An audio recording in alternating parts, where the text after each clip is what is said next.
Hey, welcome back. In my previous two videos for beginners, I have shared about why you have to invest your money and where to park your first 1000 rupees. Both the links are in description and in iCard, you can check it out later. At the end of this video, I said you to invest in an index fund alone instead of choosing an active fund for extra returns, which you will fail eventually. Today, let me share about the things you have to look at before buying an index fund.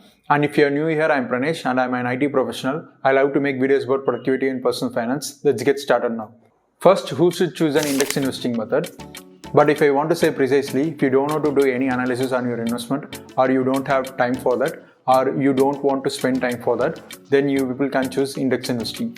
So you are betting on an index, which is the actual market itself, that can be Nifty or Sensex index. In simple terms, index investing is passive investing, and you can sleep peacefully by knowing that you have made a right investment choice. Now let's get into the actual video, the things you have to look at before buying an index fund. The first one is net asset value, or called NAV. Like stocks have share price, mutual fund have NAV units, but both are not the same. A stock price changes due to demand and supply created in the market, so the stocks can be traded. The NAV value of a fund will change only once in a day, which they will calculate with the total shares, liabilities and assets which they have at the end of the day.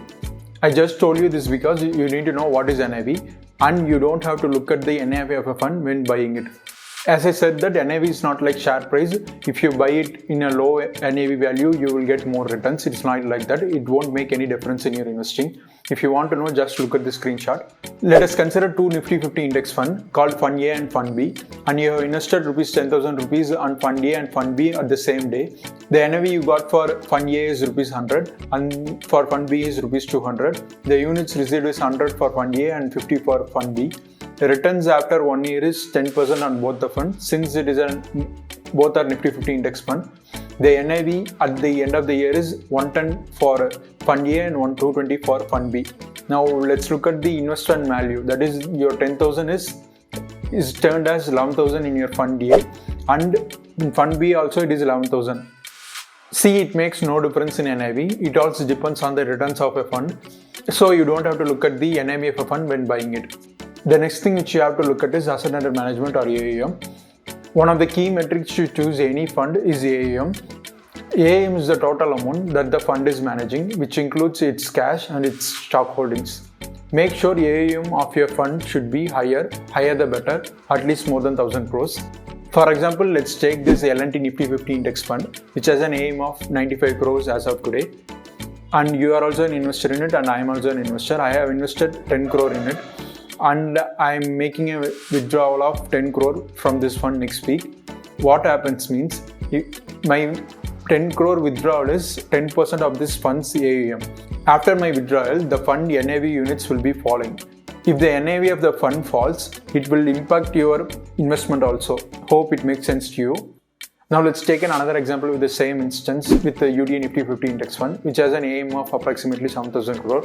My 10 crore withdrawal is very minute on this fund, and it won't impact the NAV of the fund when I make a 10 crore withdrawal. This is the reason why we have to choose an high AUM fund, and it also means that more investors are believing on this fund. With this said, let's move on to the third one, asset management company, or AMC. Let's take the funds from the previous example, L&T Nifty 50 index fund and the UTI Nifty 50 index fund. Here L&T and UTI are the AMC. AMC is a company which have multiple funds in it, and in that Nifty 50 is one of the fund which they have. Like that, there are multiple AMCs in the mutual fund industry, so choose a well-known AMC from that. Don't go for any new AMC which they started recently. For example, the recent buzz on Navi AMC, which is a new AMC, and they are launching multiple new funds. Don't go for it without knowing the track record of a AMC. And that's all about AMC. Now let's go on to the expense ratio of a fund. The main reason for choosing an index fund is the expense ratio. The expense ratio of active funds will be higher than the index fund, because active funds requires more expense for managing their fund. But in case of index fund, they don't need that much, so their expense will be very much less when compared to the active fund. This is one of the main reason we are going to the index fund. Let's take two funds and compare it. One is active mutual fund and the other one is passive index fund. The active mutual fund has an expense ratio of 0.34%, which is Canara Robeco Blue Chip Equity Fund, and the index fund, which is HDFC Nifty 50 Index Fund, which has an expense ratio of 0.2%. You may feel the difference is very minute here, but in a long-term perspective, this minute difference can cost you a lakh. This is true. Now we know index fund have low expense ratio, but when choosing an index fund, we have to choose a fund which has very low expense ratio in them. But you don't have to choose an index fund because it has a low expense ratio. Why I am saying this? Expense ratio changes time to time. Sometimes the AMCs wantedly lower their expenses to attract the investors to make them invest on their fund, and especially the new funds which lower their expense to the ground, which is just an invitation for you to invest in their fund. For example, let's take this Navi Nifty 50 mutual fund, which has an expense ratio of 0.06, which is the lowest as of now I know. And it's a new fund and they have a low expense ratio to attract the investors. So don't go and invest there because they have a very low expense ratio. And adding a point here, Navi Nifty 50 Index Fund have an AUM value of 400 crores approximately. And let's compare with the competitors like HDFC Nifty 50 Index Fund. They have an AUM of 6,000 crore and Nifty 50 on UTI fund is 7,000 crore. The expense ratio for UTI is 0.21 and HDFC is 0.2. If the Navi Nifty 50 fund value also is coming near to these values like 4,000 or 5,000 crores, they will also increase their expense ratio to this level. So as of now, they have reduced their expense ratio to attract you to make your investment there. And I don't have any personal grudge against Navi, I'm just showing it as an example. And let's go on to the next one, which is don't choose an index fund on different AMCs. You no need to have multiple funds in the same index, like having UTI Nifty 50 Index Fund, HDFC Nifty 50 Index Fund, and Navi Nifty 50 Index Fund. You are investing in all the three. It makes no difference in your investment and there won't be much difference in the performance as well. Because all these three mutual funds are going to invest in the same 50 companies. So invest in only one index fund. You don't need to have same index funds on multiple AMCs. It makes no sense on your investment. I'd say don't have Nifty and Sensex fund also together because Sensex have the 30 companies from the Nifty and Nifty have the 30 companies from the Sensex. So you can have any one of the fund, that is enough. If you want, you can invest in other index fund like Nifty Next 50 or Nifty 50 Equal Weight Index or Nifty 100 Index. This is different. I made this mistake when I have started, so you don't do this mistake when you start your index investing. The sixth one is you don't care about the star rating of your fund. You don't look at the ratings of your index from Value Research or Morningstar. This is passive investing, and of course their computerized metrics won't apply for index investing method. And their ratings will be low and you don't have to worry about that. And the next one is direct versus regular fund. Always buy direct plans. Direct means you buy directly from the mutual fund company, and regular means there is an intermediate between you and the fund, like a broker or an advisor. The brokers won't charge you directly. The regular fund expense will be little bit higher than the direct fund. The mutual fund company will pay for the broker with the additional expense which you pay for the regular one. Let's check the difference in expense for a fund in its both direct and regular funds. I'm taking UTI Nifty 50 Index Fund here. For direct, its expense is 0.21%. I'm taking the same fund on regular and their expense is 0.31%. See, there is a difference of 0.1% here. You can think it is very minute, but it can cost you a lakh, as I said before. The eighth one is tracking error. We are talking about index fund, which means it copies stocks from the index. In that context, if Nifty 50 Index removes a company and adds a new company after 6 months, this index fund also have to remove this company and add this company in their fund. During this time, there will be an impact cost will be happened on the fund. Because of the impact cost, the fund's returns will be higher or lower when compared to its underlying index. For example, let's take a Nifty 50 Index Fund. Its underlying index is Nifty 50. If the Nifty 50 fund return is 15% at the end of the year, this Nifty 50 Index Fund return also should be 15%. It should not be 14.5 or not even 15.5. It should be exactly with 15. I mean, it should travel in line with the index returns. Hope I make sense to you. In simple terms, tracking error is equal to fund return minus index return. If the answer is 0 or anywhere near to 0, then you are good to sign up on the fund. That means it will be fractional like 0.1 or 0.2 or minus 0.1 or minus 0.2, but it should not be like 0.5, 0.7, 0.8 or minus 0.5, minus 0.7. That means it's a huge tracking error.